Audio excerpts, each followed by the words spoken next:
The last time the New York Mets won 100 games was 1988, when the club finished with a record of 100-60. That team lost the National League Championship Series to the Los Angeles Dodgers, 4-3. The Mets lost the World Series in 2015, when they were defeated by the Kansas City Royals, 4-1. This year, the Mets are comfortably perched at the top of the National League East, with the current World Series champion Atlanta Braves poised as the major contender to somehow overtake them. With a record of 45-26, the Mets are 4.5 games ahead of the second-place Braves. The Mets and Braves will play 15 more times this season. All but 5 of those games are in Atlanta. The Mets will play the Braves 3 times in Atlanta in July, 5 times at home in August, 4 more times at Atlanta in August, and 3 times at Atlanta at the end of September and the first week of October. Mets owner Steve Cohen has injected financial and human resources to a front office staff and roster depth that he promised when he bought the club for $2.40 this season. The Mets have undergone a major roster rejuvenation. General manager Billy Epler and his staff added the following free agent players to the Mets roster this offseason: Max Scherzer RHP, Starling Marte, Eduardo Escobar 3B, Mark Canha, Nick Plummer. Pitcher Chris Bassett was a major acquisition via trade with the Oakland Athletics. In addition, 6 of the current 8 bullpen pitchers were acquired in March and April 2022. Scherzer, 37, signed a 3-year, $130 contract to lead a very hefty Mets payroll this year. Based upon the reporting of Roster Resource, the Mets' estimated payroll is $279 last year. The Mets were estimated to have spent $203 on player payroll. The Mets will be subject to the MLB luxury tax. Teams that exceed $220 in payroll must pay a financial penalty. There are 4 luxury tax tiers, or thresholds. The first is $220.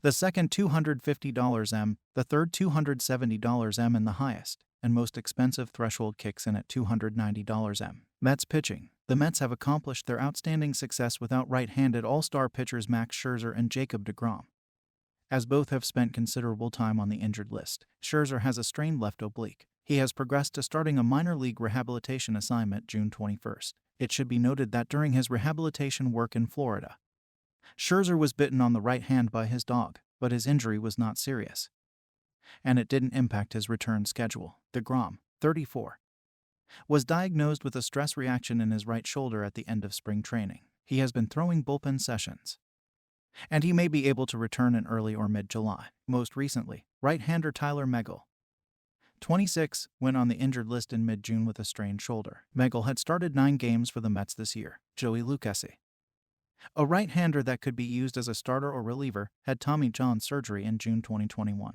He hasn't been available since that operation. Many clubs would have difficulty competing without 2 all-star pitchers missing from the top of their rotation. But the Mets have overcome those losses, and the team's pitching has been solid. Until his start June 22nd, Carlos Carrasco, 35, has had a particularly outstanding season, having returned at the beginning of the year from his own series of injuries.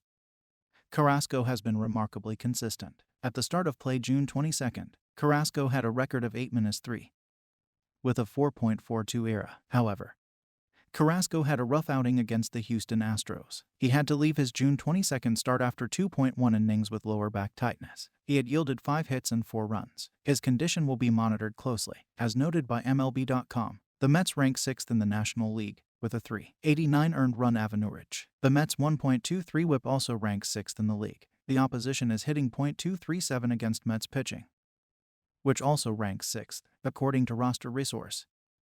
The Mets starting staff includes Carlos Carrasco RHP, Taijuan Walker RHP, Chris Bassett RHP, David Peterson LHP, Trevor Williams RHP.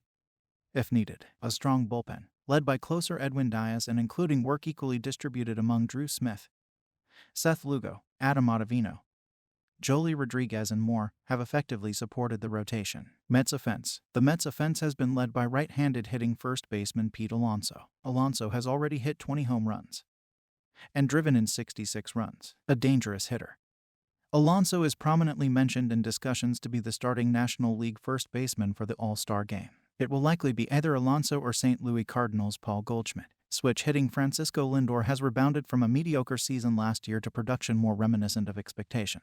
He is currently hitting .243 with 11 home runs and 52 RBIs. The most commonly used Mets lineup is as follows: Brandon Nimmo CF, Starling Marte RF, Francisco Lindor SS, Pete Alonso 1B, Jeff McNeil DH, Eduardo Escobar 3B, Mark Canha LF, Luis Guillorme 2B, Tomas Noto C. The Buck Showalter factor. Some of the Mets' success can be attributed to Buck Showalter. Their new manager, Showalter last managed in 2018. When his Baltimore Orioles finished 47-115 in the American League. To this scout, Showalter is the perfect manager for the Mets. A seasoned field general in his 21st season at the helm of a big league club, Showalter is a no-nonsense skipper who demands sound fundamentals and a commitment from his players that is equal to his own. Little things mean a great deal to Showalter. He is prepared. He asks his players to be prepared. He is a stabilizing presence. Showalter has managed the rival Yankees, the Arizona Diamondbacks, the Texas Rangers, the Baltimore Orioles, and now the Mets. Showalter was the first ever manager of the Diamondbacks, ushering the expansion club to the National League in 1998. Last season, Steve Cohen's first as the team's owner. The team endured chaotic moments. They have been well chronicled, but clearly, the Mets did not function in the vision of their new owner. Mr. Cohen's changes of personnel at multiple levels have helped shape the type of team he has desired. Showalter is a major influence to the improved team chemistry. The Mets may still be adding and subtracting to their roster as the August 2nd trade deadline looms. Heated rivalry with the Yankees. One of the greatest aspects of the surging Mets is the competition they have generated with the rival New York Yankees. The Yankees' record at the start of play June 23rd is 51-18. The Yankees and Mets will meet July 26th and 27th at the Mets Citi Field and then again August 22nd and 23 at Yankee Stadium. Those 4 games in the traditional Subway Series should highlight the rivalry at its peak. The Yankees beat the Mets in the 2000 World Series 4-1, with the winning victory taking place at Shea Stadium, the name of the Mets' home park at the time. In many polls, the Yankees are viewed as the best team in baseball, with the Mets hovering right behind, in second place. Mets fans might disagree. It would not surprise if the Mets and Yankees survive the postseason playoffs and meet in the World Series. While the Mets' payroll is estimated at $273 m, the Yankees are estimated to be paying $247 m in player payroll this year. Like the Mets, they too will be subject to the MLB luxury tax, but only at the first and most inexpensive level. For comparison's sake, the Los Angeles Dodgers' estimated 2022 payroll is $257 m, or in the third level of the MLB luxury tax thresholds. Conclusions: churning the roster by adding consequential hitters and pitchers. Owner Steve Cohen and general manager Billy Epler have crafted a balanced New York Mets roster that is challenging their greatest rivals, the New York Yankees, to become the MLB team with the best record in baseball. Fans of both teams may be watching a preview of the 2022 World Series, with both of their local teams currently enjoying remarkable success.